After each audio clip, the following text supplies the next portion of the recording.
is the PURO Wrestling Academy. And hey guys, I am your co-host, Ray Russell here, along with your host, the professor of Puroresu himself, Mr. Dan Ginnetty.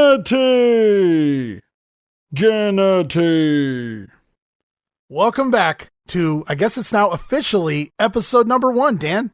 We made it. We finally made it to episode number 1. And now I guess you can say officially, class is in session. There we go. Right out of the gate. I like how you just get right into things here. The bell rings and away we go, guys. And hopefully you're enjoying your early spring here, Dan, as we get rolling. Looking forward to continuing on with this show. Obviously, episode 0 in the books. Lots of great feedback in regards to just the anticipation for the episode 0. And of course, this episode 1. Lots of people wanting to learn the history of Japanese professional wrestling, obviously over here in the English language. And that's what you're here for. And that's what we're going to do. Away we go. And a lot of people said, okay, teach me about RIKIDOZAN. And I said, well, we absolutely plan to do that. You have an insane amount of information on Ricky, and I know we're going to cover that in long form as we go through his career.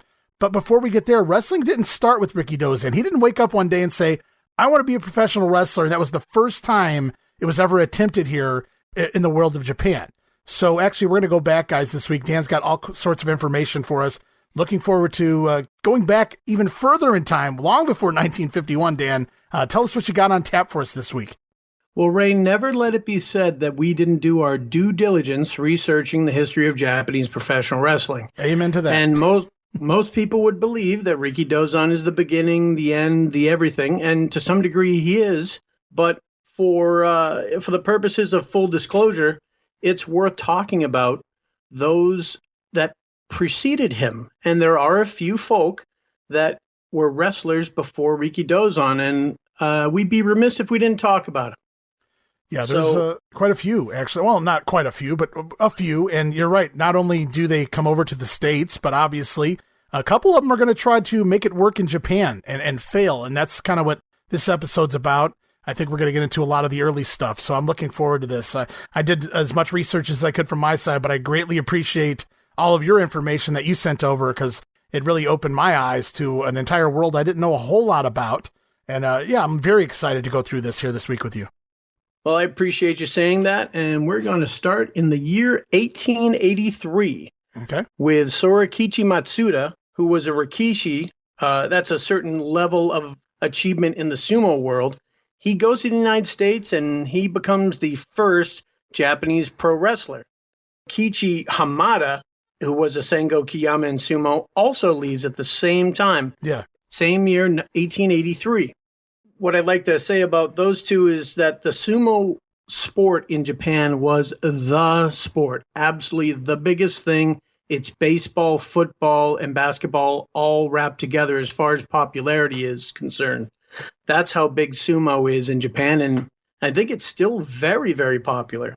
So to have sumo stars or successful sumo wrestlers leave to pursue pro wrestling is an important thing to know. This is long before RIKIDOZAN is even born.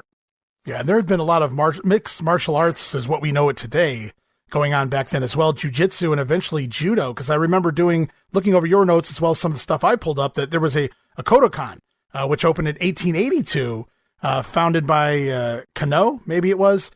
So judo is going to play a big part too as we go along. But right now we're talking about the sumos, the very first two sumo wrestlers. It was Sorakichi and You got it, Sorakichi Matsuda and Shokichi Hamada. Okay. They don't make it easy on us. No, they don't. But so those were the first two. They both decide, like you said, basically at the same time, let's go over to the West. Let's go out West and try our hand at maybe this professional wrestling thing. Yep. And they head over, and by early 1884, Matsuda, we'll just use what I would call their last names just for ease of explanation. Right. Matsuda had his first match in what was called the catch-as-catch-can style wrestling match, and he lost 2 out of 3 falls to Edwin Bibby. And it didn't take long, 32 seconds first fall, 2 minutes 19 in the second fall. But it was, now you've got the first Japanese person becoming a pro wrestler. It's his first match. If you wanted to put a timestamp on the beginning of Japanese professional wrestling, I dare say you could put it on January 14th, 1884. Yeah, I would totally agree with that, because as he's marked as the very first, even though Hamada came over with them, Sorakichi had much more success, and so he's kind of known as the first ever Japanese professional wrestler, even here in the United States. He comes over at age 24, and he wrestles a lot, I noticed, in the Great Lakes area, the Northeast, from Chicago to Cleveland, all the way over to New York City. And some of the big names, I was really marveled at some of the guys he actually stepped in the ring with while he was over here. But the biggest of all had to be the world Greco-Roman heavyweight champion, William Muldoon. Yep, William Muldoon, who was a big-time boxer, big-time wrestler, and would later go on to form what was one of the first athletic commissions in the country in the early 20th century, was one of the forefathers of professional wrestling in the United States. And both, I believe, my records indicate both Hamada and Matsuda wrestled William Muldoon over time. I have a result from April 85 with Sorakichi Matsuda defeating William Muldoon, believe it or not. Okay. It wasn't just Muldoon, though. There was other names that I did recognize, but reportedly, and I'm not trying to go ahead, so we'll jump back and we'll continue on with your story here, Dan, but I did notice Evan the Strangler Lewis, predating Ed Strangler, guys. He actually broke the leg, at least reportedly broke the leg at one point in 1886 of Matsuda here, but he gets back in the ring and just keeps going. This was not an uncommon occurrence in the pro wrestling world at the time. There wasn't a large number of major stars, and they were reticent to give up that position. There was a big pecking order, and these guys were legit. They were legit leg breakers. They were what were called hookers. They were called shoot artists. They would wrestle cement style, is what you might call it from the Japan point of view. They could do a lot of damage to you, and you had to be able to defend yourself from any position at any time. And if you caught the wrong wrestler on the wrong day, they might just break your leg. And this happened, in this case, to Matsuda. Right, yeah. Noticeably, he wanted to keep going, though. I think it was less than 6 weeks later, he's back in the ring once again. He's working guys like the British World Heavyweight Champion, Tom Cannon, fought him, lost the match in Cleveland, but he also went to a draw with the German World Heavyweight Champion, Ernest Robert, in New York City. So throughout the rest of 86 and 87, looks like he hops around a lot. Lots of, I caught this because obviously I'm from the Cleveland area, so I noticed this, but lots of Cleveland results, but he also worked around Philadelphia, Baltimore, Buffalo, Detroit, even down in St. Louis. So Matsuda really got around. He really honed his craft, if you will. Yeah, and I think it was a benefit, too, from a promotional standpoint, where you've got these catch-as-catch-can wrestlers, these world heavyweight champs, European heavyweight champions. They're fighting former sumo star. So that lends a little bit of intrigue, a little bit of an exotic nature to the matchup when you have a Japanese opponent. And I think that was very marketable at the time, since as far as we can tell, there were only two of them. Right. So if it wasn't Matsuda, it was going to be Hamada. So to have one of the two, one of the two Japanese guys, that's a draw just for the sake of, I want to see that, the curiosity effect. Right. Yeah, and he certainly was in there quite a bit with some decent names, man, I'll tell you. Yeah, and before we get too far, there was a book I got in the, I want to say the mid-90s from Japan. It was The History of Japanese Professional Wrestling, and as you might imagine, it was written entirely in Japanese. Go figure. And it was huge. It's like a 20-pound book, oversized hardcover. And in the very first page of it, you see a very, fuzzy black and white picture of one Sorakichi Matsuda. Okay. And even that book referenced the fact that he was technically the first Japanese pro wrestler, even though he started his career in the United States. Right. So to come around, and I got that book 27 years ago. Okay. And to think now, 27 years later, I'm able to repeat the same words and recall the same picture as the beginning of history of Japanese pro wrestling. It's just kind of funny to me that I remembered that event looking into that book now when I was doing research for this podcast.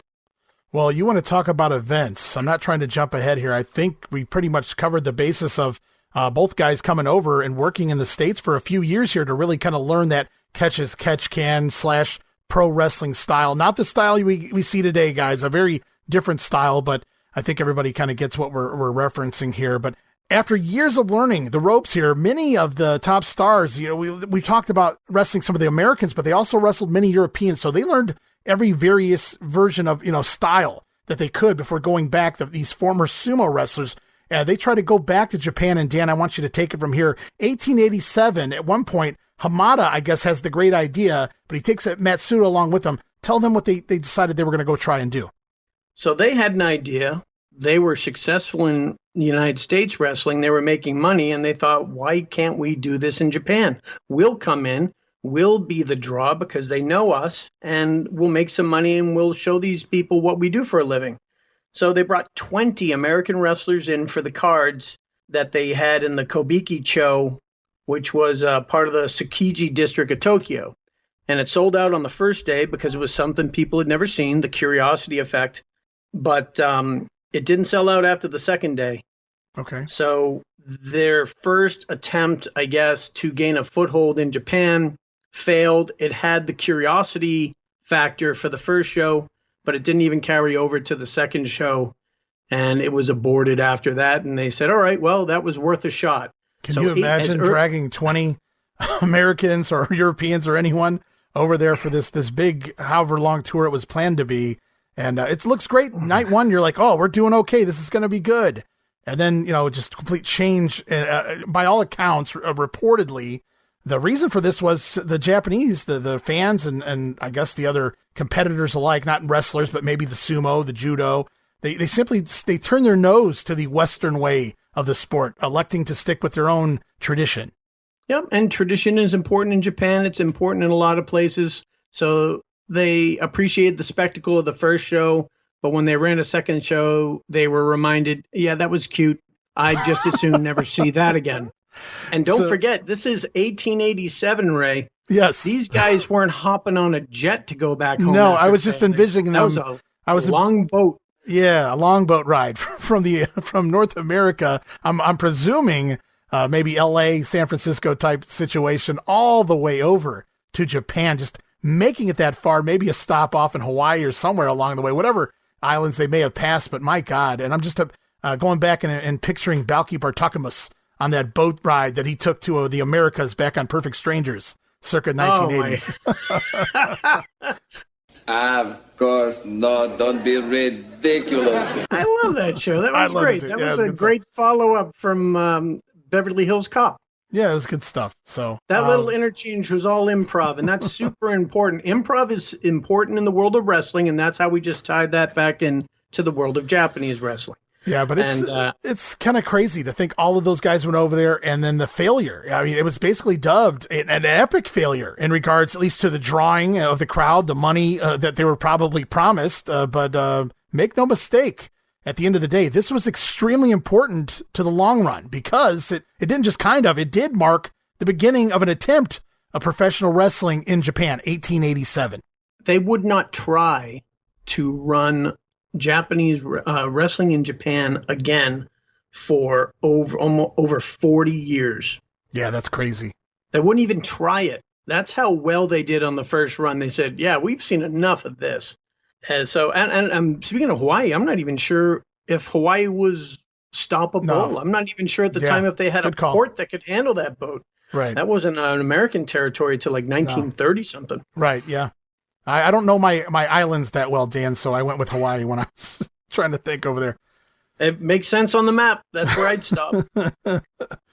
Now, as for Matsuda, after failing to get, the American version of pro wrestling over with the Japanese fans, I guess they both returned to the States to continue wrestling. And again, back in the ring with the likes of William Muldoon. But I also noticed that at least, I think it was Matsuda, also got in the ring with Farmer Bruns in 1891, New York City.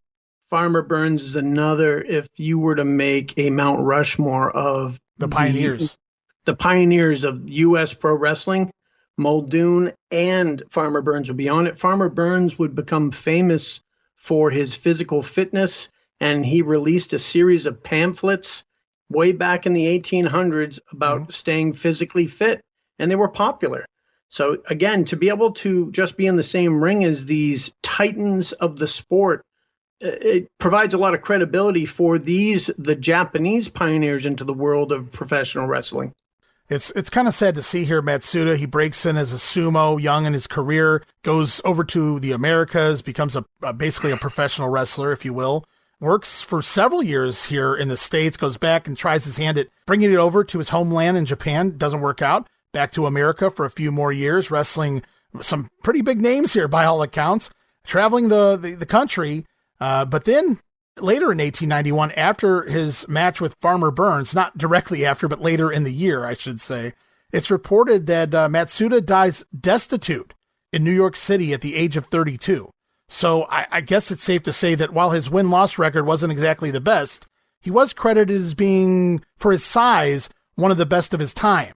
Unfortunately, he was constantly working the bigger names, the bigger stars, and the larger athletes, and that didn't really translate well to his win-loss record. However, he always held his own by everything I've read and the wrestlers that he actually encountered at the time, but unfortunately, it didn't really translate well over to finances, I guess. Yeah, I would say that one of the reasons why, even though he would be considered undersized, was that he came from the world of sumo, and that is where all your athletes in Japan, they all hoped to be in a sumo stable. Mm-hmm. And the training there was very regimented, very difficult. So people coming out of sumo that were in any way successful, they are legit athletes. And that's why I think he was able to compete and continually wrestle top stars in America, even though he may not have been as big. Dying destitute in 1891, that's still so early in American history. It's hard to even imagine what life was like for anybody in 1891, right, much less somebody who was one step away from being kind of like a sideshow circus performer, traveling carnival type job, which is what he had as a pro wrestler. Yeah. That was a spectacle. That was a show that went on tour around the country. And, how many times do you have to go somewhere that doesn't sell well before you don't have a lot of money in your pocket? And a lot of the times, especially without a proper agent, a lot of the foreigners, a lot of the minorities, obviously were screwed out of a lot of bucks. Oh, I can only imagine what that life must have been like. But I don't know, it's better to burn out than fade away, or the bright that burns twice as bright burns half as long. I'm trying to think of it in a glass half full size. He was the pioneer. He did start something. He planted a seed that would eventually grow and become what we know now as Japanese professional wrestling. I'll give him credit for that. Absolutely. I mean, you don't stay on top. You can't wrestle William Muldoon, and I'm just making up a number here, 20 times, sometimes in the same city, and bring the same story back, just because, well, it's a novelty act, right? Because he's Japanese against the American here. I mean, you can only tell that story so many times before you're not going to draw. So clearly there was some form of entertainment value in the actual matchup as well. Yeah, and it's not like they can put a belt on him because he doesn't have the legitimate wrestling background to protect himself against, well, almost anybody. Because a guy who has some wrestling background against a smaller opponent is going to have a huge advantage. And that was a real risk back in the old days to put a title on somebody.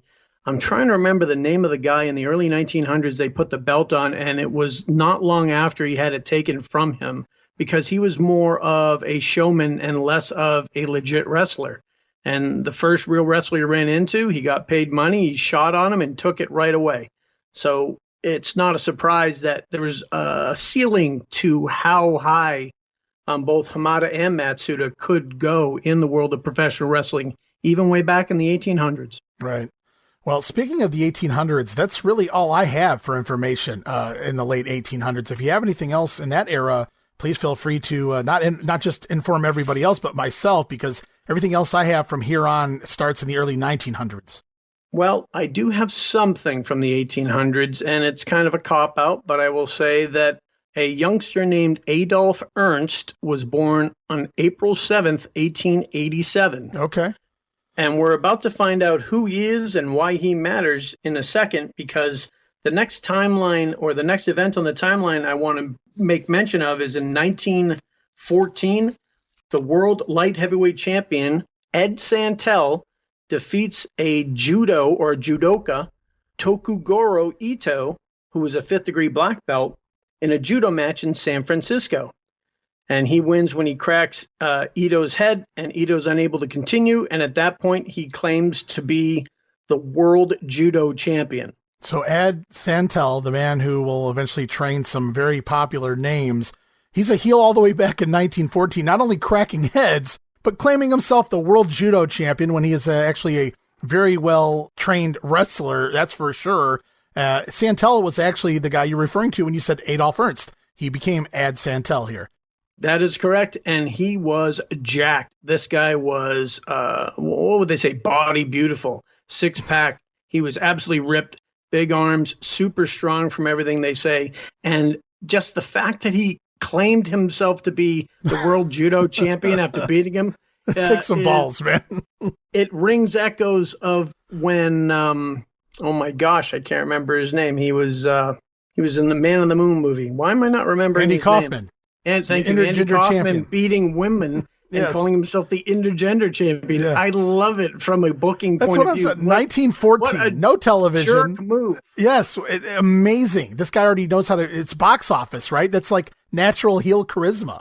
Yeah, and most people probably don't even care, and they're like, what do you mean world judo champion? I want to see a wrestling match, and I love the concept of it, so I would have bought a ticket to see Ed Santel. Well, if you think about it, you see this in a newspaper somewhere, world judo champion Ed Santel. Well, it says it in the paper, so it must be true. So as a fan, I don't get what he's doing, but I'm sure the judo, everybody who studies judo, they see that, and they're not happy with it, so he's rubbing somebody the wrong way somewhere. Yep. Now, Ad Santel wouldn't just wrestle judo, guys. He would wrestle all over the world, and he would end up wrestling a lot of the other top wrestlers that are the pioneers, the very beginning personalities that created the world of pro wrestling in America. Joe Stecker, Gus Sonnenberg, John Pissick. He was there with all the luminaries, all the big-time guys, and wrestling all of them because he was a contemporary of theirs. Yeah, those names certainly stick out. Former NWA world champion, some of the original pioneers are the era directly after that as well. They'll continue to work some of those guys, but Santel right in the mix of things, certainly. And I'm sure for anybody who's listened to anything that Lou Thesz has said over the decades, Santel played an integral part in training even Lou Thesz. Yeah, towards the end of his career, he was training a very young Lou Thesz along with several other guys. Can you imagine having these people train you to become a pro wrestler? Yeah, it was Ed Santel. Strangler Lewis would train Lou Thesz as well. Ray Steele would train him, and George Tragos. That's ridiculous. That's like having all these NBA. It would be like having a bunch of NBA Hall of Famers teach you how to be center. Well, this is like it's like a family tree, sort of. You know, you see the beginnings. These were the original guys, and they begat that, and these guys begat Lou Thesz. That's a good point. If you were to visualize this as a tree, the family tree of pro wrestling, you're talking about the trunk right now. This is the base of it from which everything else comes off. Every branch comes off of these guys that we're talking about. So for Ed Santel to think enough of the judo folk to wrestle them really gives credibility to the judo athletes that have come over from Japan to become wrestlers. Wow, yes. So Santel is certainly racking some wins up here, but not just against American pro wrestlers. He's having some battles here throughout the early teens and I guess the late 1900s, whatever. I don't even know what you call this. This we're so far back in time here. But so for instance, like 1917, he's out here doing battle with the likes of a guy by the name of Sakai, I see, a fourth degree black belt in San Francisco. So he's definitely doing some things. He has some issues with a guy by the name of Miyake in Seattle. It's reported that Miyake has dizzy spells for a half an hour after the fall, losing to Santel. Yeah, and both of those were towards the end of 1917. And he would continue to wrestle the judo wrestlers along with all the other luminaries we spoke of. But it wouldn't be until 1921 in March he had the idea to go to Japan. Why not go to where all these judo guys are coming from? Well, he wiped them all out on here. Their home territory. Yeah, well, that's true too. This is more heel shit here, as far as I'm concerned. Anyway, what does he go over there and do, Dan? Tell everybody. Oh my gosh, this is just. I'm smiling ear to ear when I'm reading these reports of what he does, because he goes to Japan and challenges the entire Kodokan. When the Kodokan itself is the first judo institute, it's the only judo institute, and he challenges everybody in the building. Yeah, they've been around for about 40 years. if TV cameras were around or if they'd been filming this, this would have been money in the bank. It is just hilarious. The Kodokan school wasn't sending anybody over to America to fight him anymore because they didn't really like the results they were seeing. So like we just said, Santel goes to the Kodokan and calls out there. And the Kodokan orders its judokas not to participate. Don't listen to him. Don't listen to him. Yeah, don't let him goad you into it. Yeah, don't fall for his trap. And he's kicking all the other butts of the guys we've been sending him. So don't go out of your way to fight this guy because it may not work out the way you think. But these wrestlers are a different breed. A couple of guys don't listen to the wise advice, it appears. Yep. Well, he didn't go by himself, so give him that much credit. He went with a couple of wrestlers, Henry Weber and Manjiro Matsuda. And Manjiro Matsuda was a judo black belt who had turned to catch wrestling years before. And they made it over there. And the Kodokan warned the members saying, don't take his challenge. If you do, you're going to get kicked out of the Kodokan. And in spite of that, they still had some of the guys say, we'll take on the challenge. And that's where it starts. So I think it would be on the 6th of March, the next day, 1921, Santel goes to a draw with Hiko Shoji after fighting for 3 20-minute falls. Right. Oh, I apologize. That's actually his second fight. He has a fight the first day. Nagata. Yeah, Nagata, and he beats him by TKO. My notes were backwards. Walks into Japan, this damned American. Santel walks in here, and he challenges them on their home turf with their own rules. I think it's wrestling versus judo here, so they kind of can do their judo in there with him. They get to wear their jackets. They can keep their jackets on, but all of the wrestling holds are allowed. And he walks in their first day and not just defeats one of the men that were told, you better not get in there with this guy. And they do it anyway. And he doesn't just win. He wins by TKO very first day in there. Yeah. And he does it in front of a crowd of 10,000 people. Wow. There are a lot of people seeing this, even though there's no TV, you know what's going to be in the papers. 10,000 people are going to be able to tell you what Santel did to that guy with a headlock. He got a TKO with a headlock. Now, if you haven't been in a headlock before, there's a video of Carl Gotch showing some Japanese super fans that went over to visit him in Florida in his older years. And he showed how you can rotate your wrist in a way to really put a ton of pressure on the head when you deliver what would normally appear to just be a regular headlock. Right. But he said, oh my gosh, there's so many ways you can make a move as simple as a headlock be extremely painful. And I wouldn't be surprised if that isn't what Santel did. He used the painful version of the headlock to make this guy quit. And in front of 10,000 people, no less. Yeah. And like you said, he goes back in there the next day. And actually, at least Shoji takes him to basically a 60-minute draw, 3 rounds, 20 minutes each. Now, far be it from me to say that any of this is scripted, but are we not seeing some parallels to the formula that we've all grown up with, where the heel shows up and he goes over one guy and really quickly in a quote squash match and then fights another guy and it goes to a draw? Aren't you putting over that second guy pretty strong? I'm thinking some of the Carney stuff took place long before the territory days, if you will. Yeah, because these judo guys, they send letters. They probably go back home and visit, and they go, what's it like wrestling? And they probably told them what it was like. And so I would not be stunned if this guy didn't go to a 60-minute draw for a reason. Right. Because he was getting put over. This guy, Shoji, was getting put over by Santel, and he was so beat up that Santel himself had to help Shoji out of the ring. So can you imagine going to a 60-minute draw where they're both beat up, but the bad guy helps him get out of the ring? It's amazing just to be able to have this information. We got to envision it in our heads, unfortunately. But man, it's pretty exciting stuff for the time. Like everybody just thinks, oh man, even the 1950s could be, it depends on who's in the ring, a little boring at times if you're sitting there watching a lengthy match and the guys are just phoning it in. But we're going back to the 1800s, the 1920s here. It's just weird to see that, no, man, it was pretty amusing, pretty entertaining even back then, especially even outside the ring if you had the right guy involved. And it's amazing that we're talking about the history of Japanese professional wrestling, but Santel plays a big part in the early years against especially a lot of the judos.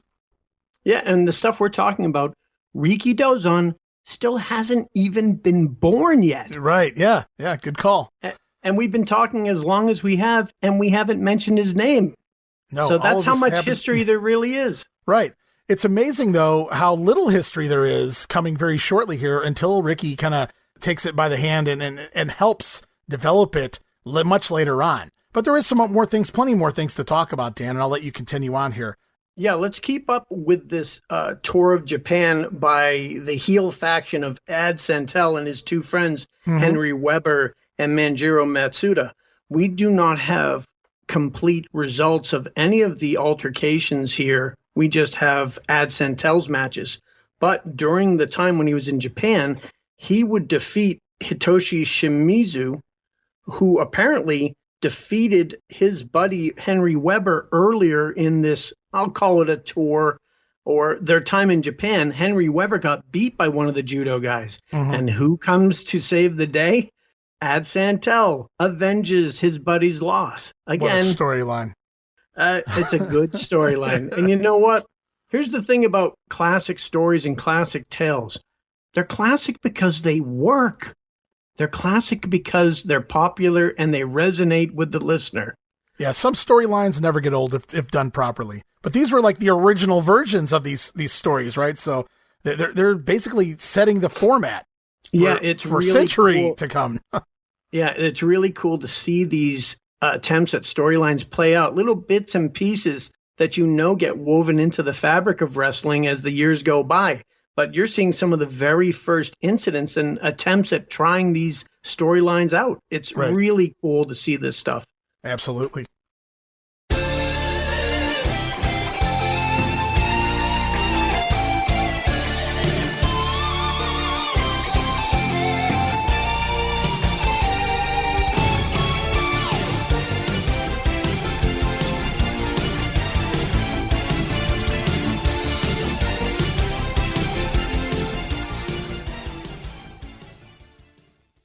Hey guys, Ray Russell here of the WrestleCopia Podcast Network, located over at WrestleCopia.com. That's WrestleCopia.com, and everywhere your podcast streaming needs are met, inviting you all to check out all of the great shows here as part of the WrestleCopia brand, including this right here, of course, the PURO Wrestling Academy, but also the Wrestling Memory Grenade, going back in time, currently reliving the Hulkamania era of 1988 in the World Wrestling Federation. Also, check out the Regional Wrestling Podcast, where we talk the territories. 3 projects going on right now over there, including Georgia 1981 with Jamie Ward, Memphis 1985 with Gene Jackson, and the UWF in 1986 with Roman Gomez. You can also listen to the Wrestling Stoop with the legend himself, Bob Roop, plus Barry Rose and Captain Nick Massey's Glory Days Grapple Concast, and more, all part of the WrestleCopia Podcast Network, once again located over at WrestleCopia.com. And be sure to follow me on social media. You can find us over on X, formerly Twitter, at Wrestling Grenade. That's at RASSLIN Grenade. Also, follow and like me, Facebook.com/Wrestling Grenade, and subscribe to YouTube.com/Wrestling Grenade. And last but not least, you're going to want to give it a try talking about the $5 all access tier over at Patreon.com/WrestleCopia. That address again, Patreon.com/WrestleCopia, where you get so many gifts for just $5, including all of my insanely detailed show notes for 3 different podcasts, including the Wrestling Memory Grenade, Regional Wrestling, and the Monday Warfare Podcast. You'll also get early access to many of the podcasts here on WrestleCopia, where you can listen days and sometimes as much as a week earlier than the rest of the listeners. In fact, the PURO Wrestling Academy, episode 0 here, dropping 2 weeks early for patrons only. You'll also get enhanced versions of the earliest episodes of The Grenade Show covering the 1989 NWA project. Includes enhanced sound quality, plus new content and conversation never heard before. But that's still not all. You also get digital downloads for your viewing and reading pleasure, random bonus video drops, and of course, our Patreon exclusive Watch Along series, covering many past WWF and WCW events, and up right now, our very first WrestleCopia brand videocast. Join me, Ray Russell, and co-host Gene Jackson as we go back in time to watch Grunt the wrestling movie, and you guys can go there right now on Patreon and watch along with us. And you get all of that for the low, low price of just $5. No subscription, cancel anytime, give it a try for a month. I think you'll like all of the content that I offer, and every penny of it goes right back here into keeping the WrestleCopia Podcast Network and all of the great shows here up and running for the months and the years to come.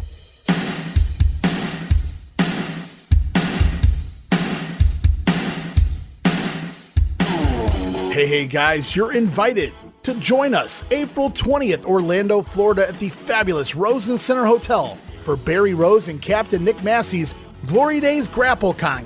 Tickets available right now at eventbrite.com. It's a full day of events, meet and greet with dozens of your favorite wrestling superstars, both past and present. It all kicks off 10:30 in the morning. Ron Simmons, a special 1-hour Q&A session. Damn!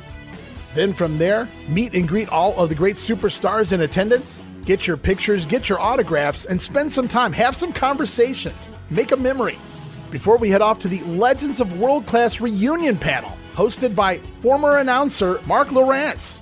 Just some of the names on the panel include Brian Adias, Al Perez, the one-man gang Missy Hyatt, and Jack Victory. They're going to go back in time and discuss their time in the world-class territory. Then from there, late in the evening, it's a shot of Jack with Jack Victory. So come on in, stop by, have a good time, have some drinks, and most assuredly, have quite a few laughs as well. Again, mark your calendars, April 20th, Orlando, Florida, the Rosen Center Hotel. It's the Glory Days GrappleCon. Get your tickets today over at eventbrite.com.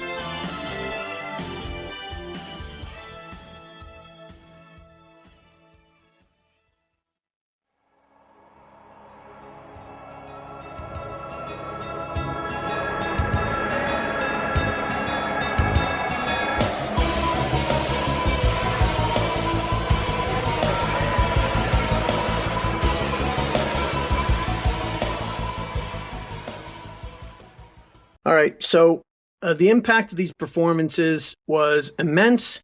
The Japanese were fascinated by the submissions taught in catch wrestling, and the Japanese fighters would travel to Europe in order to participate in various tournaments, or they wanted to learn catch wrestling. This was their first chance to see catch wrestling from a really, really good wrestler, and it started to catch on to some degree, where Japanese wrestlers were now curious of this new, quote, fighting style.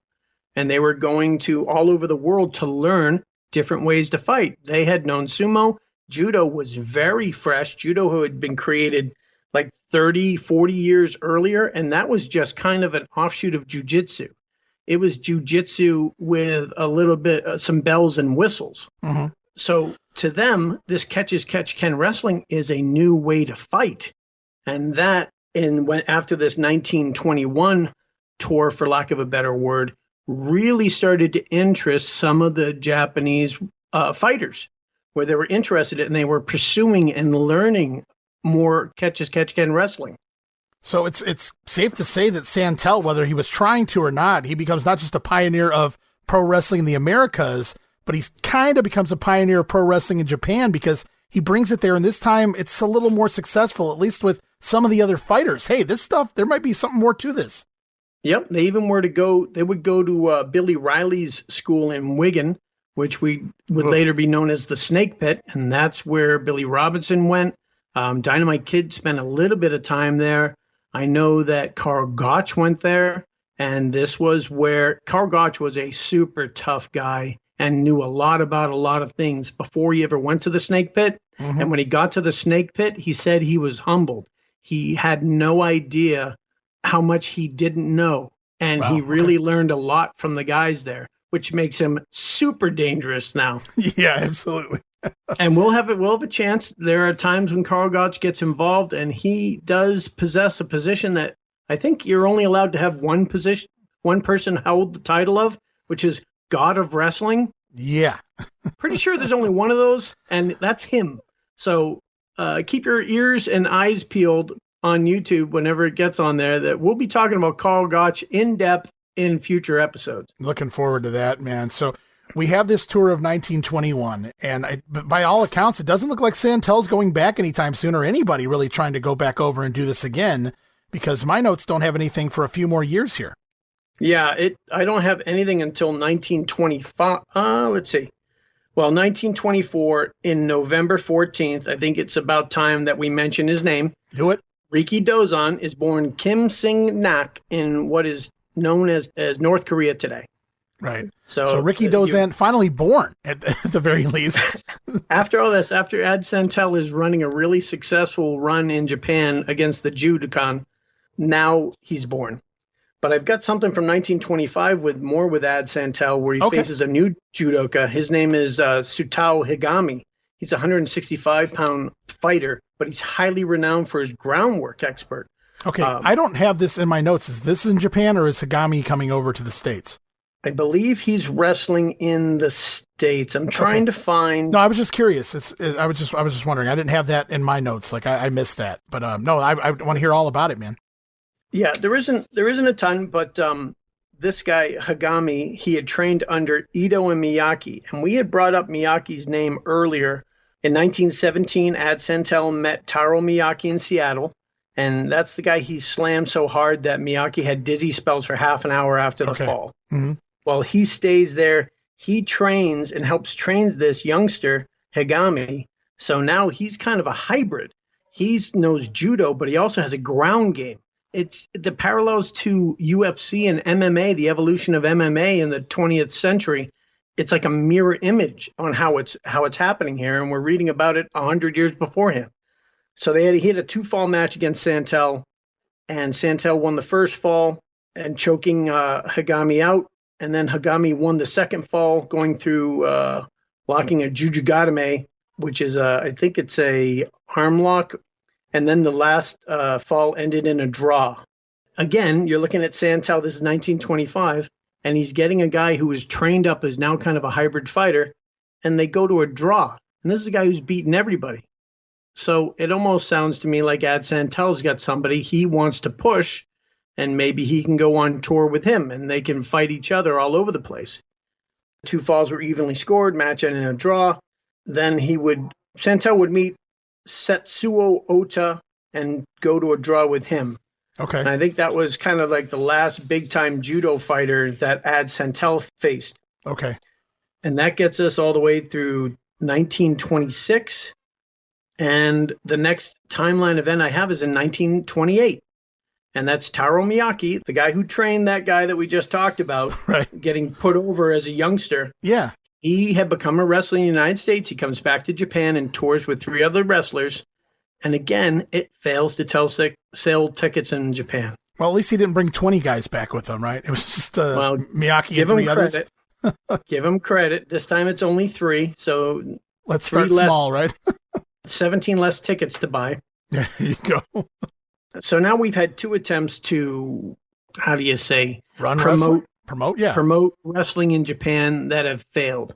And you can't count Santel, I guess, because he was really more warring against the Kodokan. To me, Santel's run there seems more of like a gimmick deal, right? It is the traveling carnival. I'm from the States, but now I'm traveling to Japan. We're going to do this little tour here and we're back out of here. It's not like we're trying to sit down shop and run professional wrestling here. In fact, the matches were wrestler versus judo. So it's a little different. So yeah, I see what you're saying there. These are this is the second attempt at trying to run a wrestling quote unquote promotion, if you will. Yeah, Santel was running an angle, coming in and challenging the entire Institute of Judo. So that was more of a spectacle. This was the other guys attempting to start wrestling in Japan was more of the touring sideshow, come see the show type deal. And they weren't interested in. The first time they tried this in the late 1800s, the first night it said, it sold out or it did really, really well. Here, I don't have any information in regards to how well they fared, but obviously it was a failure. It says that they failed to sell tickets in the notes that I came across as well. So I'm assuming maybe right out of the gate, this didn't work this time. Yeah. I don't know if it was a promotion issue. I don't know if it was poorly promoted or they just didn't have a taste for it at the time. There's a million factors that can explain why a show is successful or unsuccessful. It could have been weather. It could have been a million things. Yeah. This may shock the listeners, but getting reports of wrestling events in 1928 is not quite as easy as you might think. And the sources of information are very limited. They'll come from one side only, usually. If you get two different versions of the same event, it is miraculous. So we're going off of little tidbits. We are following the trail of breadcrumbs in the history of Japanese professional wrestling to lead to the promised land where RIKIDOZAN starts to come into play, and there's a ton more press coverage, which means a ton more information that we have access to. Yeah, we gonna roll on here. So Miyake comes over there. He makes the second attempt at a big pro wrestling company in Japan. That flops almost immediately with 4 wrestlers. Imagine that. But my next notes move on to 1929. I don't know about you, Dan.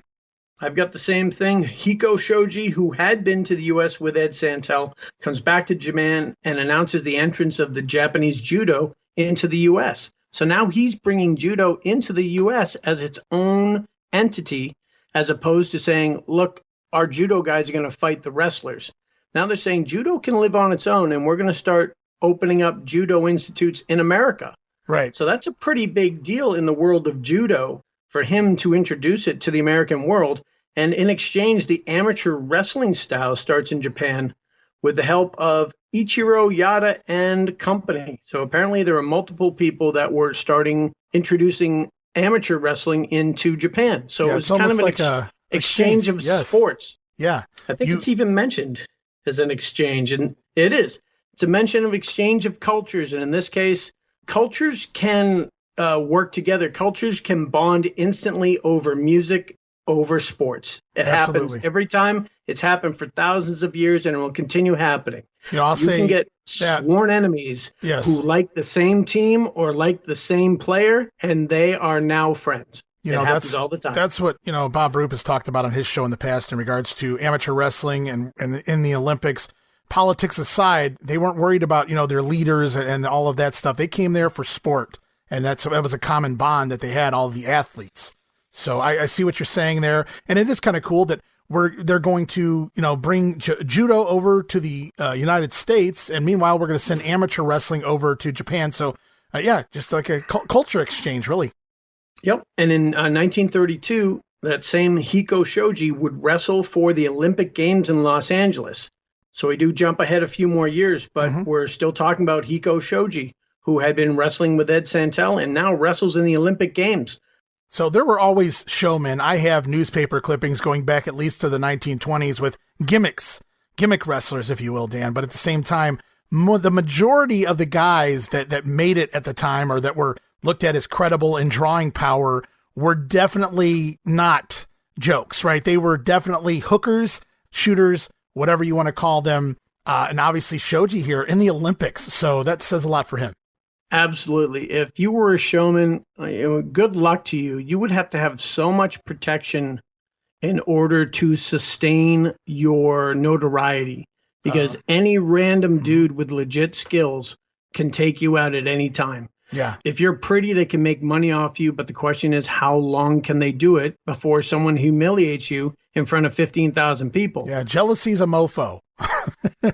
Yeah. There's no. You might look good, but can you make somebody submit with a headlock? So. Yeah. And you couldn't blackball a guy back in the early days of pro wrestling because it was decentralized. There was no single organizing or controlling authority of it. So you could swoop in anywhere and take over someone's promotion or their territory if they had a guy that you thought wasn't legit, and you had a wrestler that could take him. Once you took him, then he was the new champion, and that other promotion could disappear overnight. So it was kind of like the Wild West in more ways than one. Yeah. That was a different time in all different levels of the world. But it's crazy where we're at already. We're already up to almost 1930 here, I guess. Or in 1932, the Olympics. So we're in the 1930s now. We're moving along. Yeah, moving and grooving. Now, there isn't a lot of news in the world of Japanese professional wrestling because we're counting it being tried twice now and failing twice. Right. So at this point, the Japanese people don't really have a taste for professional wrestling yet. I will give you another timestamp like we gave you. The 1924, November 14th was the birth of RIKIDOZAN. January 23rd, 1938, Shoei Baba is born in the Niigata prefecture. That's right, the giant Baba. He wasn't so giant back in 1930. Maybe he was for his size. He might have been a big baby, right? He might have been a big baby. He was the giant Baba from birth. You just heard the word Baba. You're going to hear an awful lot about him going forward. But we're planting these seeds. We're giving you these little timestamps of when important people in the world of Japanese professional wrestling were born. So he's coming. Just give him another 26 years or so, and he'll be there. Right on. In 1939 is the next timeline event I have. We're back to Hiko Shoji, but he comes with Kiyoshi Kato and some other judokas, and they found the Japan Pro Wrestling Alliance. This is in 1939, and they promote in the places such as the reclaimed lands. I didn't even look to see what that meant. I didn't know if I was going to be able to find out what the reclaimed lands in Japan meant. I will say that the promotion was unsuccessful, though. So 3 strikes and you're out. How else do we talk about this? In 1939, this is 3 shots now at starting wrestling in Japan, and all 3 fail. I don't really have a whole lot of information other than they tried to start this up in 39, the Japan Pro Wrestling Alliance. Were there multiple shows? I mean, do you have any information on it? Because I couldn't find anything. All I have is the fact that they attempted to run shows, and that's absolutely all I have. I have decided to do my due diligence in determining what the reclaimed lands in Japan were. My understanding in regards to reclaimed lands, I didn't know that was a specific area, like a city or whatnot. I always thought reclaimed lands was lands that was once covered by water and no longer covered by water. But that seems like odd places to just run wrestling shows. So and why would you indicate that unless it was mud wrestling? Why would you use that as that was reclaimed lands? Do I care? Yeah. I mean, heck, Boston has reclaimed lands where they dragged up enough dirt to create land right in the middle of Boston. I guess you got a point there.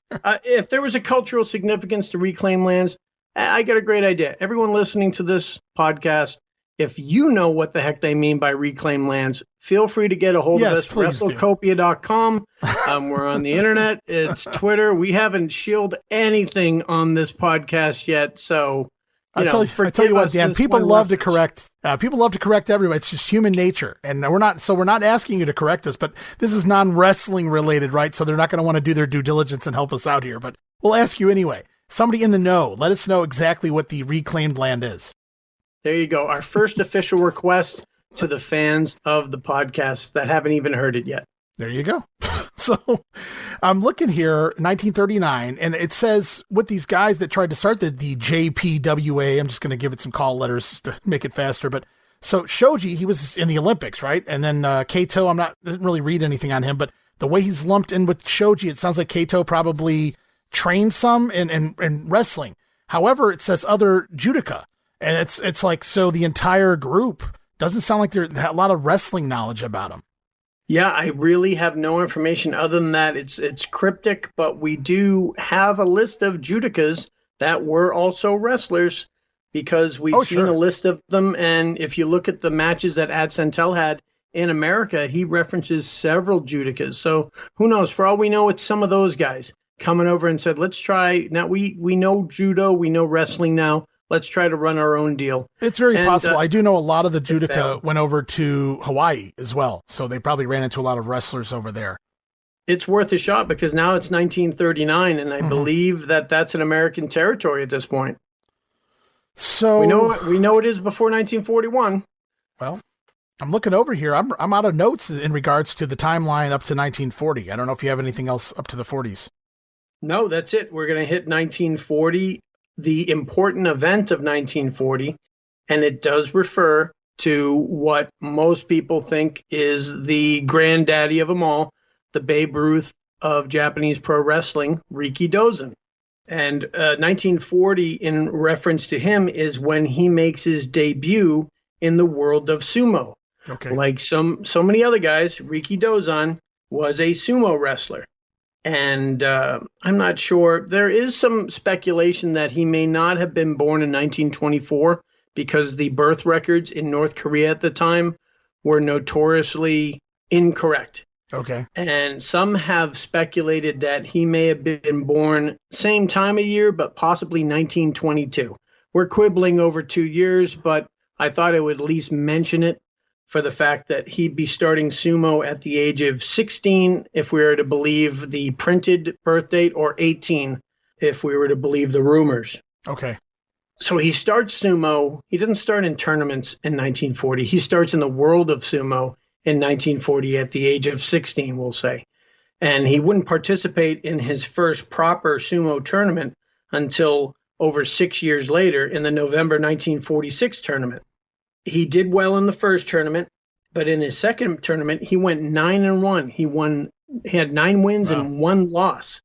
And he ended up getting paired with a yokozuna, which is like your highest ranking you can have. And he did very well in the 1947 tournament. The world of sumo is crazy. There's a lot of pomp, there's a lot of circumstance, and there is also a lot of politics. And it's, talk about booking champions and booking things. This is like booking the champion carnival for all Japan, where you're considering every matchup against every guy and trying to push the people that you think are going to be more successful or more popular. Mm-hmm. There was a lot of thought that went into sumo and these sumo tournaments with who gets pushed and who is elevated to the next level, because there are multiple levels that you can achieve. And RIKIDOZAN will be exposed to this. At one point, even though he lost to the eventual tournament winner in 1947, he became the championship flag bearer, which is, it's a position of respect. In the May 1948 tournament, he defeated another yokozuna, and he would defeat the eventual winner of the tournament. Wow, he's doing pretty damn good. And on that one, he received the Distinguished Service Award. So he is doing well, and he's getting a lot of notoriety, and he would continue. But right before the September 1950 tournament, he cuts off his top knot and retires. Oh, wow. So all this success in the world of sumo, and then in 1950, in the end of 1950, he just retires. He's done. He puts a decade into sumo. Starts in 1940, finishes in 1950. And I'm looking here at my notes for him, and I noticed he was born November 14th, as you said, 1924. And that would mean that later this year, he would be 100 years old had he lived. Oh, my gosh. Yep. If you can get access to Japanese wrestling magazines or anything, you know for sure that they're going to have the 100th, 100th celebration of RIKIDOZAN. Guaranteed, because they've had a series of magazines for the 60th anniversary of pro wrestling in Japan. They had 60 issues of a magazine released that covered like every different angle of Japanese wrestling, beginning to end. They do not skimp on this stuff. They treat it with a high degree of respect, and there's still a market for it. There's still a market for all the old stuff. So I feel like we're serving the market in America by doing this podcast. Yeah, I'm loving it, man. Let's talk a little bit quickly. I mean, we don't have any facts here. It's really just stories and whatnot, but let's talk about the rumored reason as to why maybe Dozan retired here in 1950. So again, this is all speculation. None of us were here and nothing's officially reported, but several people have written books, and there have been books written about RIKIDOZAN, and some of them claim that RIKIDOZAN was disliked by those around him because of his violent behavior when he was drunk. And he would end up getting reprimanded for this behavior by his master or the master of the dojo. I mean, there's so many different levels. He was reprimanded by somebody above him in the hierarchy. Right. It was a stable master, I think is what they called him. But he also had other troubles. Some say financial issues, right, gambling debt, and there are those that speculate that those were the reasons for his retirement, because he was successful in sumo, but he was running into trouble with his behavior. And if he was running in trouble with money, then at some point it makes sense, I guess, that this isn't working out for me. So he cuts his top knot, which is the symbolic ending of his sumo career. We would see this on video in 1976 with Genichiro Tenryu. And we'll get to that in a future episode. Looking forward to that for sure. I'm a Tenryu mark. Oh, who doesn't love the grumpy old man? Oh, you talking about Mr. Wrestling 2? That's what we call Wrestling 2 over on the Georgia show we do in regional wrestling. Grumpy 2. That knee lift was something special. It sure was. All right. So we have RIKIDOZAN retiring. Well, from this is, sumo I don't at want to the cut you off, 1950s. Dan. I just want to point out we're getting close. So I want everybody to start paying, extra special attention to where we're at. We're in 1950 now. We're in the 1950s. We're getting very close to the true beginning, if you will, of pro wrestling, a promotion in Japan that actually finds itself successful. But before we do that, obviously, we're going to talk about how RIKIDOZAN got into the world of pro wrestling. That's right. Everybody put your listening ears on, because this is the stuff that you thought we were going to start with. Right. We're finally, I don't even know, we're over an hour in, and we're finally getting to the start in. So he ends up getting a regular job, leaves sumo starting sumo in his teen years, and now he's out of sumo and he's got a regular job working as a materials manager for Nita Kensetsu, and those headquarters were in Yokohama. And he's under the patronage of the Nishanaseki stable, which I'm not really sure what it is, but I do know that it was, RIKIDOZAN's son would later claim that his dad was supervising construction sites. That was basically his job. And during this time in late 1950, early 51, he would meet Harold Sakata, also known as Toshi Togo, who was a Japanese-American wrestler from Hawaii, after a fight in a nightclub, which, again, provides credence or validates the fact that he ended up in fights in nightclubs, usually when he's drunk. I posted some pictures, up on social media not too long ago of Tosh Togo as Oddjob, in the James Bond film, the Goldfinger film. I actually had somebody just today message or reply to that. I didn't know he was Oddjob. So I thought that was pretty cool combination there. But yeah, no, please continue. Yeah, wrestling is everywhere. Its fingers, its tendrils reach very far. But they become good friends, and it's Harold Sakata who recommends to RIKIDOZAN, you should really take a look at pro wrestling. And from there, we jump specifically to September 30th, 1951. And there's an American Freemason charity organization. It's called Shrine, but they are going to have a tour in Japan with American wrestlers. They invite 6 wrestlers that were from Hawaii, including Bobby Bruns, to entertain the Allied forces that were occupying Japan at the time. And they're also going to provide charity for the disabled. So the proceeds from the show, the profits, were going to go to the disabled. And this was the first sustained tour that we're aware of that ever occurred in Japan for professional wrestling. Yeah, I'm looking at all these notes here, man. This is very interesting. We're getting going now. I mean, they're coming over, kind of that Allied forces thing you were talking about, just putting on a show, so to speak. But it's really going to turn into professional wrestling promote. They see that we're onto something. It's starting to catch on with the locals. The fans in Japan are starting to maybe like this thing that would eventually evolve into pro wrestling. Yeah. So 1951, September 30th. This is the Torii Oasis Shrine Club in Japan. The promoter was Maurice Lipton, and he would run 3, 6, 9, I can count, 12, 13 shows from September 30th to the middle of December 1951, with wrestlers such as Bobby Bruns, we already mentioned, Harold Sakata, we already mentioned, Andre Adley, Ovira Aselin, Casey Berger, Kokichi Endo, who will continue to show up, and Mitsuhiro Rikidoyama, or you may know him as RIKIDOZAN. Right. And I took some notes on some of these guys because we're just running through names here, and I'm sure people are like, well, I don't know who that is, and I don't know what this guy did. And I kind of wanted to go over just a few notes for some of these guys here, Dan, just so we can kind of humanize them for everyone out there, get an idea of who these guys were heading over into Japan. Feel free. Okay, well, go right ahead. Hit me. All right. Well, the first name, obviously, is probably the name that's most familiar with everyone, though maybe not many, is Bobby Bruns. Born in Chicago, 1914, debuted in pro wrestling, 1931. Certainly an old schooler, to say the least, basically worked everywhere from the mid-30s to the mid-1950s. Had an extended stay in the Ohio territory, the Al Haft area, Columbus, Cleveland, but he also worked West Coast, down in Waterloo, Kansas City, St. Louis, Hawaii. So maybe that Hawaii was the tie over because he knew promoter Al Karasick, who had a hand in sending a lot of the guys over from the States to Japan in future months and years and whatnot.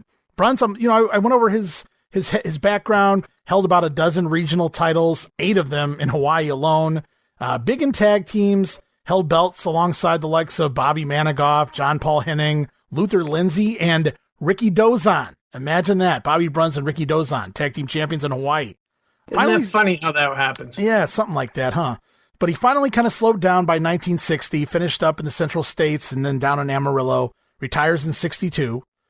Bruns, again, an Al Karasick representative on the Breakthrough Tour here from American Professional Wrestling heading into Japan here in 1951. So Bruns was indeed a Karasick favorite. He sends Bruns over as part of this tour. Karasick later said that Bruns laid the groundwork for promoting and booking in the country of Japan. Of course he would say that, but it's kind of funny. I was just looking through this, but Bruns is going to be sent back over quite a few times, even with the Sharp brothers later on.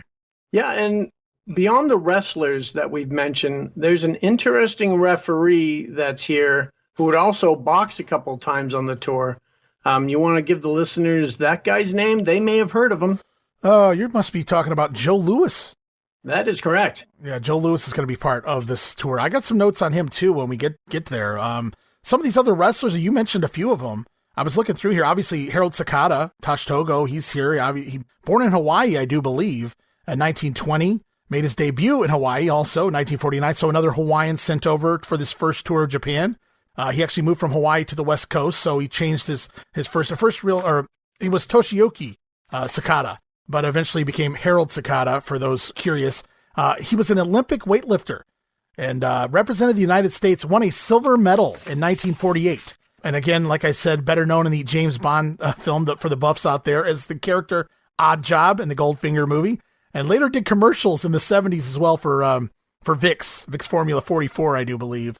But a fun note, while filming Oddjob's death scene, I got this offline, so I thought this was kind of fun to add in here. Sakata, his hand was badly burnt, and because he held on until he heard the director call cut. And there was a fire scene there for anybody that's seen the movie, and he just left his hand there, even though it was getting burned severely. He wouldn't release until the director called cut. So this was the real deal. Yeah, there's some guys that are tough, and then there are the people that tough isn't the right word for them. And if you ever saw Oddjob, he is jacked. He is one big muscly dude, not to be trifled with. You don't even have to get close to him. You just know it's best not to engage this person in a discussion. Yeah. And he worked all over, obviously. He was, into the late 70s, I do believe. He was still making the rounds. Kind of sometimes when he could get away with it, wearing that bowler hat, the Oddjob hat, out to the ring for his matches. With, you could get away with those things back then. I love it. And it's instant promotion, and a movie studio gave him the outfit, and next thing you know, he's making money off of it. I love it. And you talked about a couple other names, Andre Adori, real name Al Baffaire, from France, born 1906, debut 1930, a little acting in fight movies. He did some boxing and things like that, just kind of a second or an extra, if you will, in the rings and whatnot for some movies. Mostly wrestled in the eastern side of things, but then he would travel, it looked like, to New Zealand as well in his career. So this guy got around a little bit, and he'll actually finish up his career. His final matches will take place in the JWA in Japan in 1963.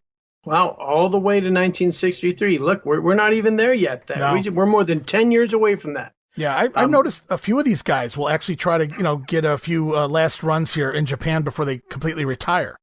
Yep. One wrestler I noticed on the list that I had seen before, remember the name, was Kokichi Endo. Yes. And he was another judo guy, and he wrestled for the JWA when it gets formed, but he will become much more prominent, and we'll talk about the titles he wins, but he is, at the time, he is a youngster here. He is, well, that can't possibly be right. They have him born in 1942. That's just foolish. Well, somebody needs to correct their information. Yeah. That's weird. It was on the internet. It must be true. We're talking about Endo. Let me see if I can pull up my information, see if I have anything different on Endo. I got him born in 1926. There you go. I like that one better. 26 makes a lot more sense because that puts him at 25 years old at the time he does this tour. And that's a lot more meaningful. So this guy, he was the founding member of the International Judo Association. which was a short-lived professional judo promotion that's regarded in some ways as the predecessor of the JWA, where he tried to run a professional judo promotion. Mm-hmm. So I think he was trying to take some of the elements of pro wrestling and apply it to an already popular sport of judo. And I don't remember it lasting long, so I guess they gave it a shot and it just didn't work. Yeah, I believe Endo, he also had ties to New Japan. He worked, I don't know if it was in the office or whatever. I think I believe he did commentary for them in the 70s as well. I did see him showing up as a commentator. He was, I'm trying to remember, it was on NET at the time. This is what, before it was called TV Asahi, it was called NET because it was considered an educational channel. How wrestling ends up on an educational channel, I will never know. I believe we're going to get to the point where there are people that weren't too happy with the fact that they were watching wrestlers wrestle on an educational channel. But I think 74, 75, it changes to TV Asahi. Right. And Kokichi Endo is a commentator on there, and it kept him into he was also involved in something that happened right before New Japan formed, and I don't even want to touch that bee's nest yet. We got a lot to talk about when we get to Inoki's issues in 1971. Right on, yeah. That's going to be fun when we get there. And the reason I'm covering these guys, even in short form, some of these guys, I don't have a lot of information on them, but they're very important. These are the 10 guys that went over there and kind of, whether they were trying to or not, really established pro wrestling in Japan. They were part of this first big tour that finally worked after nearly, 1950, 70 years of trying? I mean, so we're finally making some headway here. And I got a couple more names I'll run through right quick with you here. Dan, Avila Asalin. I apologize if I'm butchering these names. I'm just trying to work with them. Bodybuilder from Montreal is what he was. He was found by Tony Lanza for bodybuilding for Joe Weider, but eventually becomes, born in 1928, he was Mr. Canada by age 17. Made his debut in wrestling in 1946, Montreal. Also worked some as a guy by the name of Guy LaRose. He was another assumed name that he used. It actually started off as a rib. He was wrestling fellow French-Canadian German Nazi gimmick wrestler Hans Schmidt. And Hans Schmidt's real name was Guy LaRose. So it started off as a rib, and he kept it for a while there as his gimmick name. He was complacent, though, with his spot. Now, this is what has been reported from some of the other wrestlers that were asked about him. Complacent with his spot on the card, never really tried to do a whole lot, never really tried to learn a whole lot. Just one of those guys with a good-looking physique with the basic fundamentals.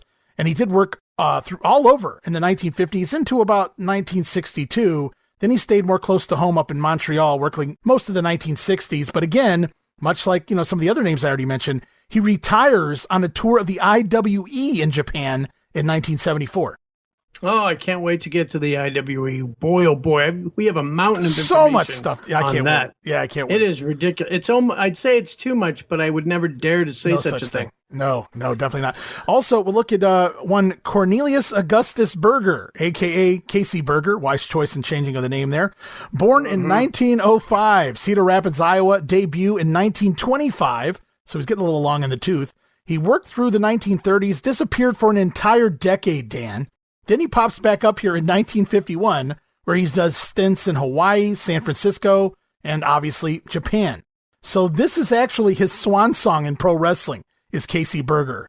And I saw a Casey Berger name pop up for a couple matches in 1961 in Mid-Atlantic as well, but I can't believe that would be the same guy. I remember the good old days when you could just disappear for 10 years. Come back and work a tour of Japan. How does that happen? I don't know. I was a wrestler. Must have been hard up for help. Well, we talked about Karasick sending a couple guys over. I have to wonder who was the contingent that brought this guy's name. Oh, Casey Berger. Maybe he married somebody's daughter or something. He was looking for a payday. Hey, this guy needs some money. My daughter could really use it. Let's bring Casey Berger over. I have no idea. It's just amusing to me. I do know that there's more information. These are technically fundraising matches for the establishment of a hospital for physically handicapped children in Japan. So they're there with the right attitude. They're there to help out establishing, build a hospital. So what more can you want from these guys? It does start in September 30th, 1951. Do you want to run through these, or how do you want to handle this? Oh man, we can kind of maybe highlight some things, scroll through. I had a couple more names I wanted to get to. We can maybe do that while we do that though. Yeah, there's I'm just trying to give all these guys their due. Let's give them their due then. We'll cut all this out and we can go right back to you describing things. Sure, yeah. So Dr. Lynn Hall, Doc Lynn Hall, apparently born 1905, debut 1931, spent the first couple years in the Boston territory, 3-time Pacific Coast heavyweight champion. That's combined the Los Angeles and the San Francisco version. So he spent a lot of time on the West Coast. He did headline for the Crockett Senior in the 1930s, main evented 4 of the top drawing cards of that decade there in the Mid-Atlantic. So, but it looks like he was pretty much done by 1958, riding it out in the West Coast, once again, San Francisco. But he does a quick tour of Australia in 59, but there's a fun tidbit here. He was in there with all of the greats of his time. You talked about some of these names before, but like Gus Sonnenberg, but also the Duseks, Ad Santel, then Lynn Hall took on. So even training with Lou Thez, he's breaking in around the same time as Lou Thez. So pretty interesting. Yeah, this world of Japanese wrestling, or the world of wrestling in general, it is a finite world. So the more names we bring up, they seem to have these interconnections with some of the other people we've talked about. And that makes sense for the size of pro wrestling at the time. Now, I do want to note before we go into the results, this is kind of important. Lynn Hall was actually going to get injured on the October 14th show. And he's going to be replaced by the next man I'm going to talk about, Gino Red Vagnon. Hopefully I said that properly. So Red Vagnon, born 1910, debut 1935 in Columbus for Al Haft. A lot of Haft guys. You have to think Al Haft must have sent at least a couple of these guys over. But he worked all over, lots of West Coast again, Seattle, Vancouver, San Francisco. Worked over there for about 15 years on the West Coast. But here we are, 1951. Red Vagnon, once again, kind of a journeyman guy. He wrestled a lot under the hood as the Golden Terror, Mr. X, the Purple Flash, the Super One. That was my favorite name, the Super One. Although Purple Flash comes a close second. And he's going to be the one that replaces Lynn Hall here after October 14th. Of all the Purple Flash wrestlers I'm aware of, he's at least my second favorite. Okay, good. Everybody else tied for first? Yes. Okay. I just wanted to make sure that's where we were going there. Now, there's one more wrestler. I don't know if you're familiar with him. I have him on my list here. Yasuyuki Sakabe is the last name I am not. Okay. So he's number 10 in the list of 10 wrestlers on this tour. No specific order, guys. Just the last guy I did a little research on. He entered pro wrestling as one of the Japanese athletes given a crash course by Bobby Bruns in 1951 for this show. He did not know how to wrestle. He was a judo black belt. He was a part of that judo black belt association in Hawaii. But at this point, he does not know pro wrestling. And much like Endo, Sakabe and Endo were given crash course in pro wrestling by Bobby Bruns walking into this show. Huh. Well, it does say that they were working out in the Shriners Club in Shiba, which is the Minato ward, and they did not have a lot of time to train. But this was again at with the expressed interest of Harold Sakata, recommending to both of these guys to get some practice. So we're coming in fresh, and you'll know that they are virtually untrained wrestlers, because the matches they participate in are called exhibitions. Right, yeah, and they want to make that very clear. The exhibition matches definitely feature a lot of the Japanese or Hawaiian wrestlers, or judo, not necessarily wrestlers here, but yeah, I did notice that as well. So let's jump in, and we're just going to give brief overviews of the show. This information can be obtained on the internet. I recommend anyone who's interested to go search your heart out and read all down to the minutest detail. If it spawns questions that you want answered, feel free to get a hold of us, and we'll do our best to do so. September 30th, 1951 is the first show. There it is. What was the date? September 30th. 30th. Okay, so that mark it down, guys. If you're keeping score and you're taking notes and you're picturing right now, you're writing everything on the blackboard or whatever the hell they use nowadays. Everybody's got to take notes in their notebook. Keep the notes, guys. And we'll get to Joe Louis here after a while to probably get to, I don't know that we're going to have a whole lot of time to get through a lot of this right now as far as this tour goes, Dan, but just, highlight anything that catches your eye here, and I'll scroll along with you and see where we're at. And if we get to Joe Louis today, so be it. If not, I got a few things on Joe next time around. But yeah, we'll look at whatever you got going for us here this week. We got about, I'd say at least another 10 minutes or so. I think 10 minutes will be plenty of time. There are only 13 shows, and some of these don't warrant a lot of discussion because they're shows. I don't even have attendances for some of these. Yeah, a lot of them are, it's like 3 match shows, right? Attendance. Three match shows. We start off with September 30th, 1951. Bobby Bruns against Ovira Athlin. That time expired. It was 30 minutes. There's a single match between Harold Sakata and Casey Berger, and another single match between Dr. Len Hall and Andre Adley. In this match, Adley injured his right leg and he wouldn't be able to continue the match, so that match ended on a ref stoppage. The second show is October 4th. That one drew over 2,500 people. So now we're starting to get some of the attendances here. Again, Bruns winning over Casey Berger. Andre Adley beating Harold Sakata 2-1 in a best-of-3 falls match. Dr. Len Hall against Ovira Athlin 2-1 in a 3 falls match. Most of the matches are 3 falls. Not all, but most of them are. So that's pretty common in this instance. Correct. Usually the main event in this case, even in the first show, was a single match, 30 minutes, 1 fall. Right. So it looks like Bobby Bruns doesn't have to wrestle as much as the other guys. Hey, he's the head star. He gets what he wants. That's right. He gets to open the show, gets to leave early, he gets to 1 fall. He's got it made. Love it. Oh, it's like the WWF house shows, the Madison Square Garden shows, where the champion wrestles in the middle of the card. And yes, absolutely. And hey, at least in Hawaii, they're being told that he is basically the godfather of pro wrestling in Japan, right? He's brought everybody over there. Bobby Bruns. And to run an entire tour, mainly in Yokohama, this is the first time, like you said, that this is a continuous, we're here again. And they're really trying to gain a foothold, but this guy actually knows how to promote. And the elements of promoting with, whether it's radio or putting up the posters, this guy probably knows what he's doing. And that gives you a much better chance at success in drawing some fans to watch this stuff. Had a little experience at it rather than a couple of Japanese talent deciding that we're going to go back home and try to run something. They've done nothing more than wrestle in the ring. They've never tried to put their hand at promoting. So, yeah, I totally get what you're coming from there. Where are we at? We're at October 11th now? October 11th, the third show of the tour. Bruns goes to a draw with Sakata in a single fall match. Best of 3, Andre Adley, 2-0 over Casey Berger. Best of 3, Dr. Len Hall, 2-1 over Ovira Athlin. So these are 3 match cards. There isn't a whole lot other to talk about until we get to Sunday, October 14th, 1951. And at that point, we have Harold Sakata against Ovira Athlin. First time that Bobby Bruns isn't in the main event. It's a best of 3 falls, 45-minute match, and they go to the time limit. So first time that Bobby Bruns isn't in it. There's a single match with Andre Adley versus Casey Berger, and then a tag team match, the first tag team match that probably has ever been in Japan. And it happens by happenstance, I should point out. I don't know if you know the story on this.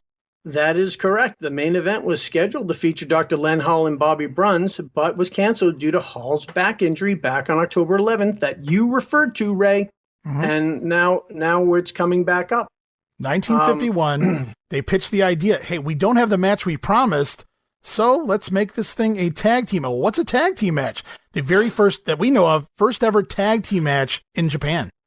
Exactly. And can you imagine what the fans were looking at? I mean, this wrestling in general was something of an oddity, but then to see 2 against 2 with a tag involved, a spectacle, they must have been scratching their heads.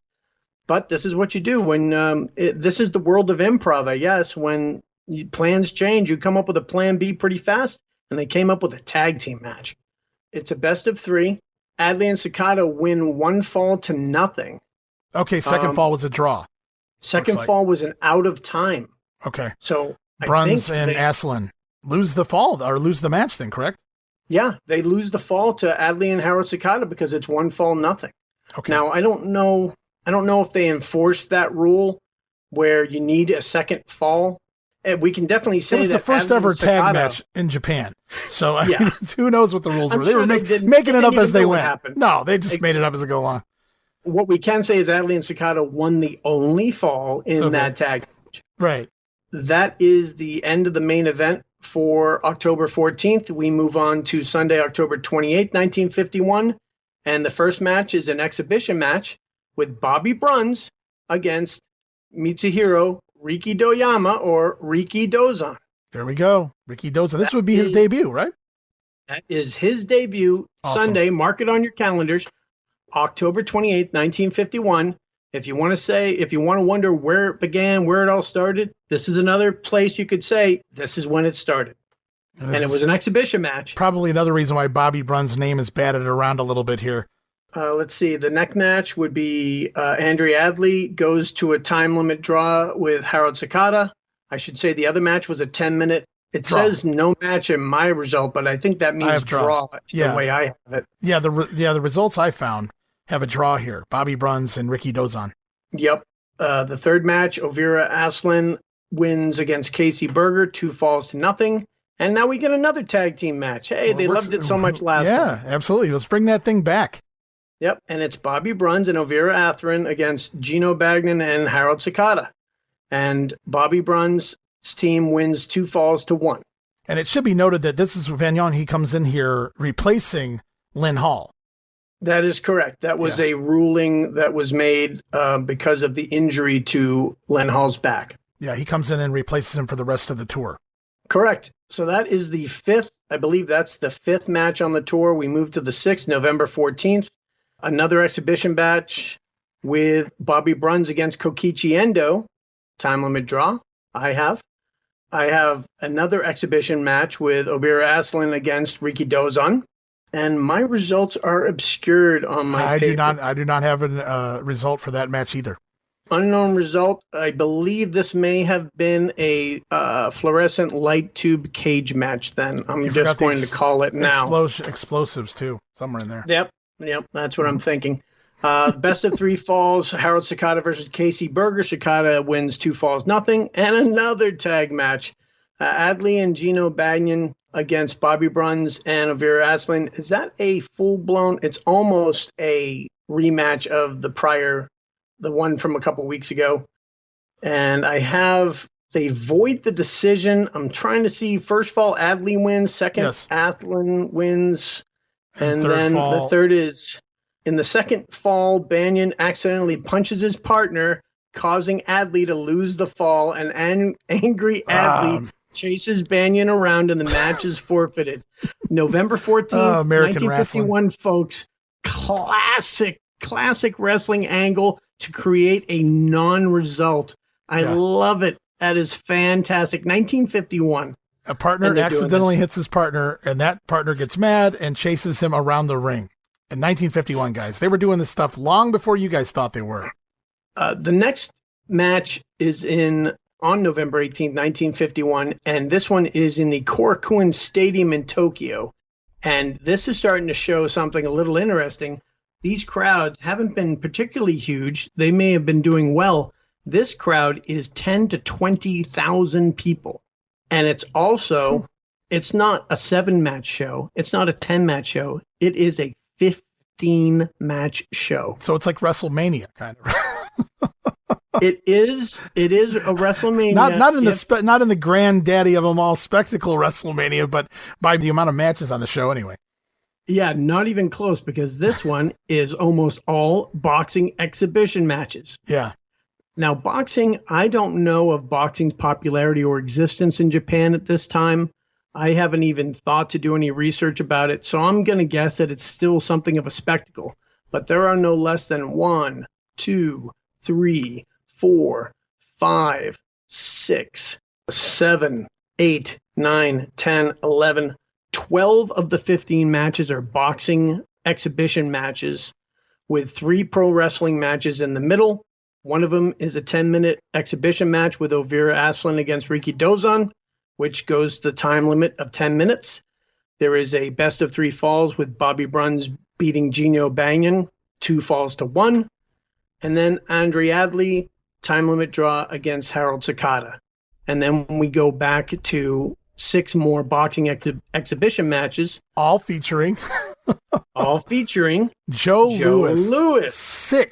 6 boxing exhibition matches in a row. Joe Louis, who boxed the likes of Primo Carnera, Max Baer, his brother Buddy Baer, Jack Sharkey, the heavyweight champion James J. Braddock at the time, Max Schmeling, Lots of former world champions and current champions at that time, averaging, it's crazy when you look at Joe Louis's record, too. For instance, I think he lost twice, one of them to Max Schmeling, and he comes back and beats him, so he avenges that loss. And then he goes on to fight two-ton Tony Galento, John Henry Lewis, Bob Pastor, Jersey Joe Walcott. I mean, it was the who's who during Joe Louis's run as the boxing champion and beyond.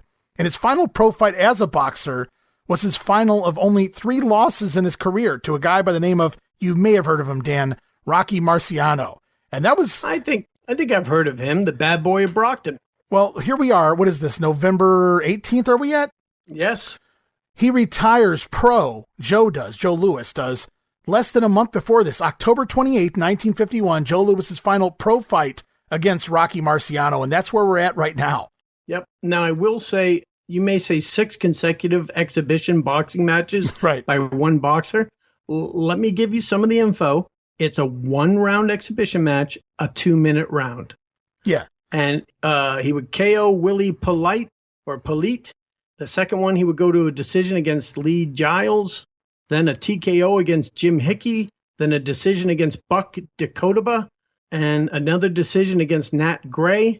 And the final one, he KOs Alan Williams. Yeah, so 2 KOs and a TKO in less than 2 minutes time, and a few decision wins as well. So Joe Louis looking pretty good here. And I don't know that this is accurate or not, but the best I could tell, it says that Joe Louis's last known exhibition as a boxer was in Taiwan just a month after this on December 16th. And then he's going to come back here and do some refereeing and whatnot too, all the way later in the 50s, I do believe. Yeah, that would be December 16th would be right after this tour ends. So I guess it makes sense. And we know, of course, he'll do some pro wrestling in the States as well. Oh, who doesn't? Everyone does pro wrestling. Yeah, that was only 4 days after the last match of this tour. So let's see if I can find where we're back. We just did the 18th. That was a huge mega show with 20,000 people. Now we're back to what would be considered a traditional wrestling show for this tour. November 20th, 1951, Yokosuka City at the Naval Facility. 3,000 people show up to see an exhibition match that no one knows who's in it. Another exhibition match with Casey Berger going to a time limit draw with RIKIDOZAN. Obira Aslan draw against Gino Banyan. And a single match special referee of Joe Louis seeing Bobby Bruns defeat Harold Sakata. So a crowd of 3,000 for that one, which is still healthy, but not 10 to 20,000 for the first WrestleMania. We're going to call it now. First WrestleMania, 1951. Lots of boxing at the first WrestleMania. Boxing Mania. That is maybe. Strange. Hey, WrestleMania had boxing matches for WrestleMania 2, didn't it? Yeah, don't remind me. Oh, gosh, that was so painful. So painful to watch. I was embarrassed as a wrestling fan. As was Roddy Piper. He was having no fun with it. All right, let's keep moving on. November 22nd. I have it at a Sendai City in Miyagi Prefecture, an exhibition match. Stadium. That's correct. Yeah, okay. Miyagi Prefectural Baseball Stadium. I don't have an attendance for it, but Harold Sakata. Oh, I don't even have the result for Kokichi Endo. Do you? No, I don't either, but you have to think Sakata at the very least either went over or they went to a draw. I don't think the untrained Endo scored a win there. I got to think it's a draw because otherwise Sakata's saying, no, you should practice to be a pro wrestler. And now when you face me, I'm going to beat you. Well, I hope there was a finish because the next match looks like there's a draw here between Bobby Bruns and RIKIDOZAN for the second time on November 22nd. Correct. And I'm going to repeat, these are all exhibition matches because they realize these are generally untrained guys, but it's more just to showcase them against stars. Right. And they're getting a ton of draws. And this is putting over Kokichi Endo and RIKIDOZAN, saying these guys are going to draws and they really don't even know what they're doing yet. That's the whole point of it. Ovira Aslan against Gino Banyan. And then we have more boxing exhibition matches, no less than 3. And this is termed the Joe Louis versus the Sendai U.S. Army Selection Team. And he KOs Richard Carr, TKOs Jerome Crowley, and wins by decision in the third exhibition match against Lindy Bolix. And that's the end of that show. They ended with 3 more Joe Louis boxing exhibition matches. It's too bad. I would have liked to see. They're showcasing him now. Exactly. I would have liked to have seen the attendance for this because the baseball stadium could hold a lot of people. Sure. Only a few more. We're off to November 25th in Osaka, another baseball stadium, and we do have the crowd here. Yep, 3,000. That's not bad at all. And we've got Sakata going to a draw with Kokichi Endo this time. We'll get that again. Yep. And for some reason, I guess I have notes saying Sakata was actually a substitute for Bobby Bruns, which I wasn't aware of. I mean, Sakata had fought Endo in the last show. Yeah, because I see here that Adori is in the next exhibition match. It's Andre Adori over RIKIDOZAN. Or no, I'm sorry, to a draw with RIKIDOZAN. And it says Adori was a substitute for Sakata because Sakata was a substitute for Bruns in the opener. I get it. Yep, and Avira Estlin forfeited, which I wonder if that means I have forfeited. I wonder if he submitted against Gino Banyan. Do you have something different? Oh, here it is. Some sources state that Aslan had won by a foul, and Aslan was a substitute for Andre Adley because he was a substitute for Sakata. Worked their way up. Yeah, did Bobby Bruns get lost? Where the heck is he for this show? 3 more boxing exhibition matches. Joe Louis defeats all 3 of them by decision. Yep. A guy named Richardson, Hubbard, and Cyril Samuels. And that ends the show for that, drawing 3,000 people to another baseball stadium.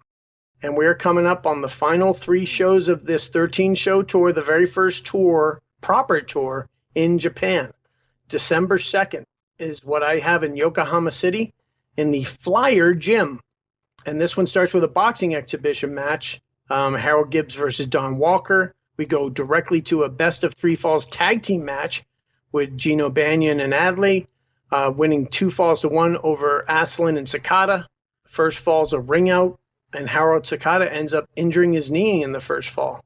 An exhibition match with Adley versus Kokichi Endo. And here's Bobby Bruns. He's back. He got proper transportation this time. In an exhibition match, he goes to a time limit against RIKIDOZAN. Then we enter the world of boxing exhibition matches. And let's see. Clarence Sanders, Alan Williams, Willie Polite, and Buck Dakotaba. We've seen some of these names before. Yeah, Ozzy Hubbard, he's a new one. Wow, six rounds. It was a 6. That one wasn't this one was an exhibition, but it was scheduled for 6 rounds. Right. And in the second round, Joe Louis beats Ozzy Hubbard, who I believe is the cousin of Ozzy Osbourne, but don't quote me on that. Okay. Where are we at? We got 2 more shows to go here on this first tour. That's right. December 9th, 1951, Yokohama City in the Flyer Gym. I believe that's the same Flyer Gym they were in on the week before on December 2nd. And this one's a little easier to read the results. I have 7 amateur boxing matches, and all of them, I have no idea who fought in them. Yeah, matches unknown. I have 0 information on it, so I believe it was just U.S. soldiers. I don't believe there were any type of pro fighters or anything like that. I think that's what the situation was. Yep, and that makes sense, and that's something of a spectacle to put on for the fans, almost like a tough man competition. Just get guys in the ring, punching each other, and it's for a show.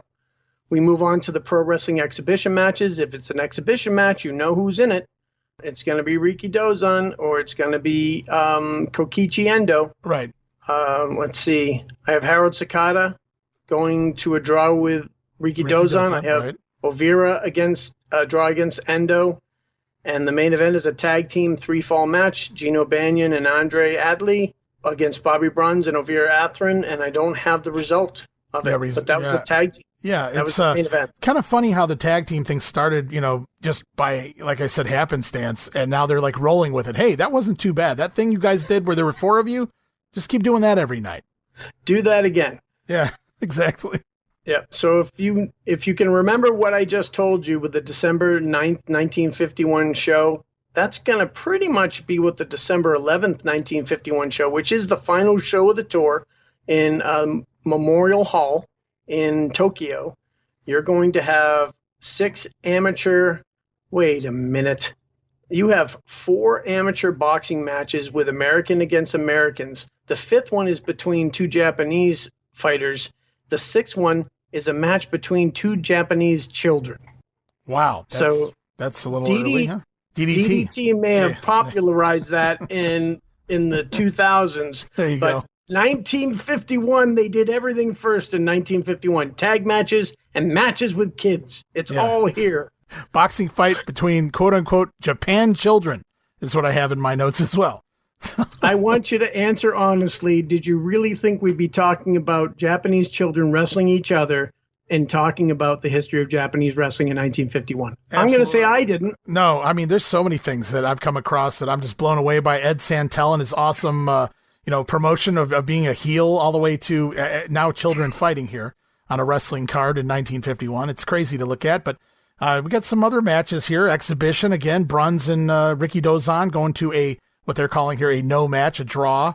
Another boxing exhibition. We got Joe Louis still here on the tour, scoring a win over Alan Williams. Yep. He wins against Alan Williams and then goes into another one against Zemus Bowl. He TKOs him, and Bowl was an Air Force soldier.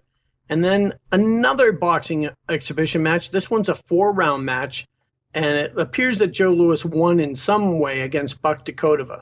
Dakotova was an Army soldier, and they have a different name for him, possibly Bafford de Cordova. Yeah, I'm not sure the name, but this is at least the third time Joe Louis has fought him on this tour, but it's also going to be the last because that's going to wrap up the tour.